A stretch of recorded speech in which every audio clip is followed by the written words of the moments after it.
이게 단기 매집일 수도 있으니까 그 이후의 흐름이 어떻게 흘러가는지 제가 계속 반복적으로 말씀을 드리니까 잘 체크를 하면은 공략할 만한 눌림 타점인지 위험하니까 패스를 해야 되는지 가능성을 조금이나마 높일 수 있지 않을까.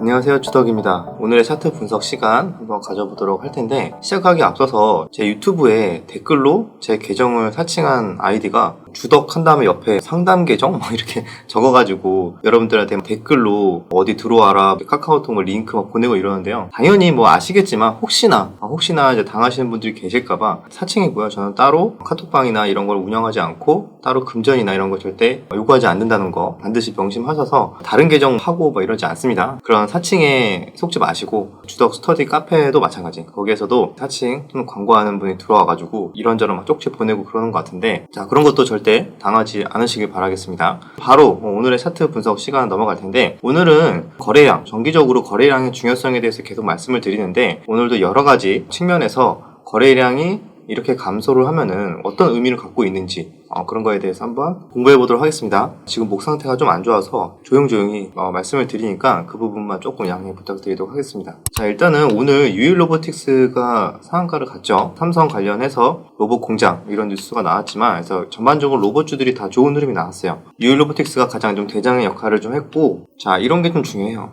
저는 사실 어제 털렸습니다. 뼈 아프긴 한데, 제가 관점이 그거였어요. 저는 사실 이런 눌림에서 들어갔는데, 그 이유 중에 하나가 이때 거래량이 굉장히 터지면서 상승을 했어요. 그러면서 굉장히 거래량이 크게 터지면서 윗꼬리를 이렇게 엄청나게 많이 달면서 차익 실현이 막 나오고 매물들이 나오는 구간이었어요. 왜냐면 이 구간이 개인 투자자들이 많이 물린 구간이기 때문에 많이 물렸을 수 있죠. 그래서 차익 실현이 이렇게 많이 나왔는데, 이제 문제는 그 이후의 흐름이 저점을 찍고 나름대로 요 구간의 저점에서 반등이 나오면서, 제가 이제 관심 있게 봤던 포인트는 전고점 부근까지 다 올려놨는데 거래량이 지금 거의 감소가 돼 있어요. 그죠? 이때 이렇게 많은 거래량이 터졌는데 그 구간의 매물대까지 주가가 다시 올라왔음에도 불구하고 거래량이 별로 터지지 않고, 즉 주가는 빠지지 않고 거래량은 터지지 않고 버텨주고 있다. 그 말은 여기에 많이 물린 분들이 있을 텐데 그 물량들이 다 나왔음에도 불구하고 거래량이 잠겼다. 그거를 반대로 해석한다면 어느 정도 매집이 되었다라고 우리는 해석을 할 수가 있습니다.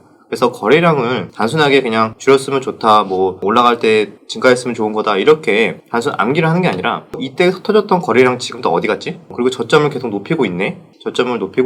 그러면은 요 저항대까지 왔는데 아직까지도 이때 많이 물렸던 물량들이 나오지 않고 있네? 그 말은 즉 많이 거래량이 터졌던 물량 중에 상당수가 지금 매집이 되어 있구나. 그럼 매집이 되어 있다는 거는 조만간 좋은 흐름이 나올 확률이 높겠다.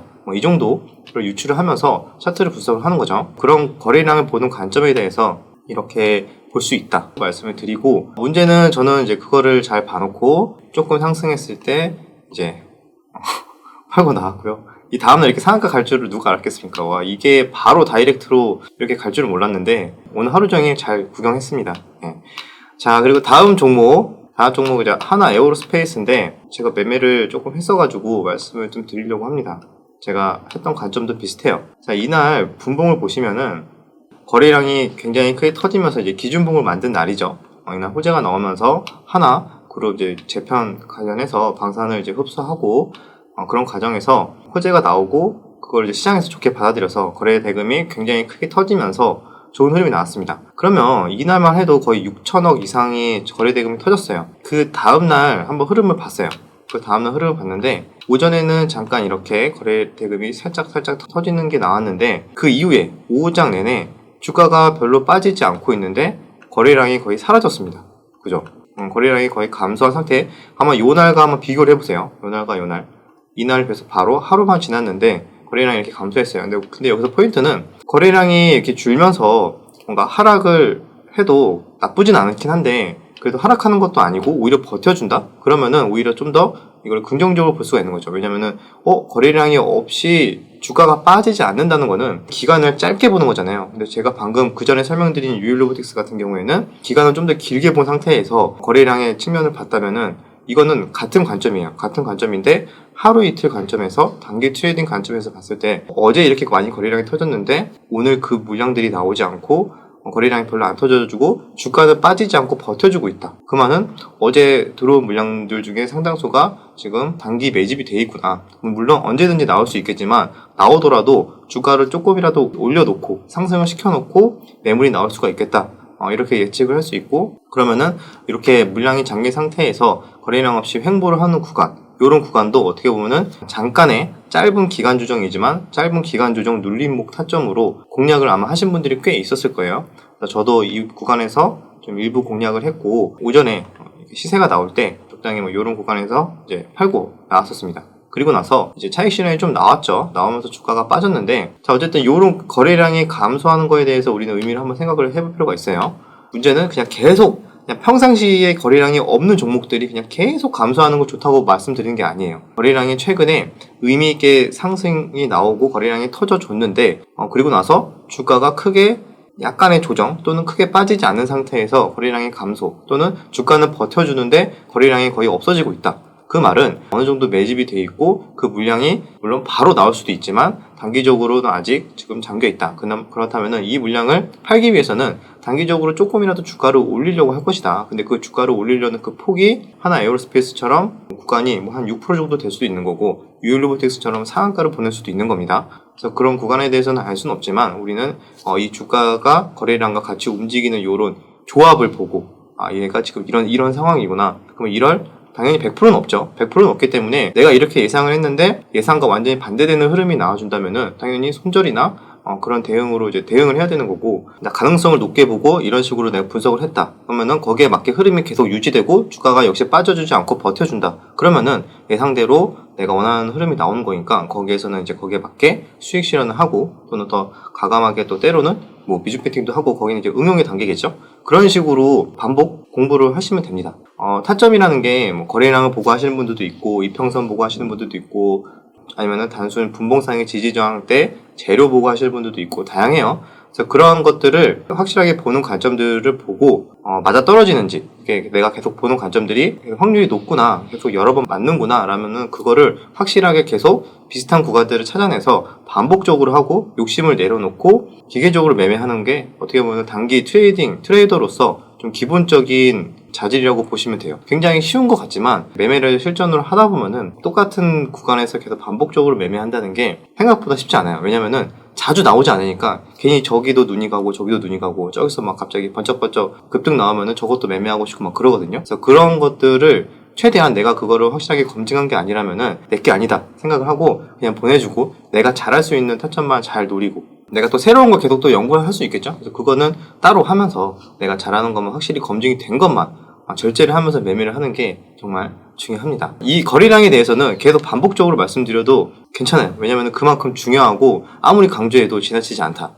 잊을만 하면은 한번 거래량에 대해서 말씀드리고 그렇게 하도록 하겠습니다. 그래서 일봉상에서 봐도 마찬가지죠. 일봉상에서도 이때에 비해서 거래량이 크게 감소를 했잖아요. 이런 구간들이 어떻게 보면 단기 눌림으로 좋은 타점이 될 수 있으니까 항상 거래량을 잘 체크를 하셔야 됩니다. 그리고 제가 예전에 말씀드렸던 것 중에 중간에 한번 분봉상에서 피레침이 확 나오잖아요. 피레침이 나왔을 때 단기 매집인지 차익 실현인지 그게 애매하다 그랬잖아요. 쭉 오늘 차트 분석 보신 분들 기억하실 거예요. 그런데 제가 그 이후의 흐름이 중요하다 그랬어요.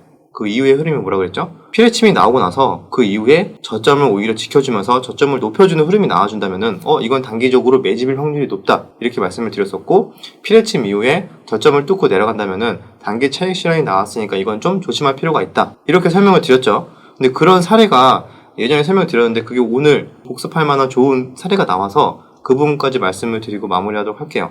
박셀바이오 같은 경우에 오늘 보시면은 피레침이 어떻게 보면은 이렇게 나왔습니다. 이런 경우는 슈팅이 나왔다가 한 번에 다시 빠졌죠. 이거는 길게 분봉으로 30분봉으로 보거나 15분봉으로 보면은 타이밍에 따라서는 굉장히 피레침으로 이렇게 나올 수도 있어요. 이렇게 나올 수도 있겠죠. 그런데 이 경우 같은 경우에는 그 이후에 저점을 어떻게 보면 저점이 한 요 정도가 되겠죠. 자, 이 정도 저점을 지켜줘야 되는데 요 구간을 지키지 못하고 계속 저점을 슬슬 내려오면서 이탈하고, 그 다음에 고점도 계속 낮아지면서 이탈하는 흐름이 나왔어요. 그래서 이러면은 굳이 이거를 단기 차익으로만 일단 좀 봐야 될 것 같고, 막 이거 매집이다라고 섣불리 판단을 하기가 조금 어렵다는 거죠. 왜냐면은 나중에 가서는 모르겠지만 지금 단기적으로는 좀 그렇게 보기에는 가능성이 높지 않을 수 있다. 그런데 반면에 어제 금양 같은 패턴이 있거든요. 자, 금양 같은 패턴. 금양이 이때 오전에 월요일날 피레침이 제대로 나왔어요. 단기적으로 한 6% 정도 급등이 나왔다가 한 번에 다시 제자리를 돌아왔어요. 그러면 이때 만들어진 금양의 저점은 요 구간이잖아요. 그러면 이게 누가 봐도 좀 무서운 피레침 중에 하나고, 그럼 이 구간에서 이제 매수했던 사람들이 돌파나 따라가는 매수했던 사람들이 이제 손절이 쭉쭉쭉 이렇게 손절이 나갈 거죠.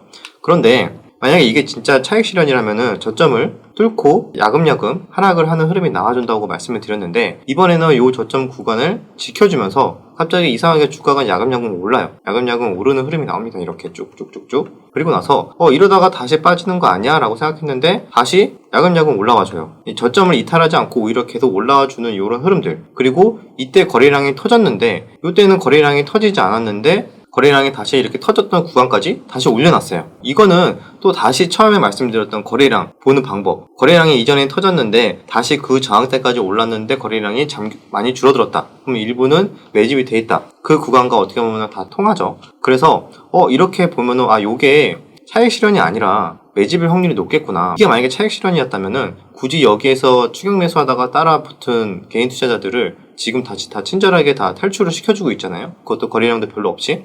이런 구간들은 잘 안 나온다. 오히려 이렇게 패턴이 나온다면은 이거 단기 매집이고 그 구간을 지금 다시 올라와 주고 있는데, 이 구간을 돌파할 확률이 높고 돌파한다면은 또 돌파 매매 하시는 분들이 수급에 따라붙을 수 있는 구간이다. 이렇게 우리는 응용을 할 수가 있겠죠. 야금야금 보면은 이렇게 그 이후에 주가를 쭉 보면은 다시 이렇게 하락을 하긴 했어요. 역시 중요한 포인트, 요 저점을 이탈을 하느냐, 저점을 이탈을 하느냐가 가장 중요하고, 그럼 저점을 계속 이탈하지 않고 오히려 높이고 다시 버텨주니까 이런 고점들을 다시 돌파를 하면서 슈팅이 나오는 이런 흐름들이 나올 수가 있습니다. 위아래 막 굉장히 큰 변동성이 나오긴 했지만 어쨌든 그 이후에 좋은 시세가 나왔다.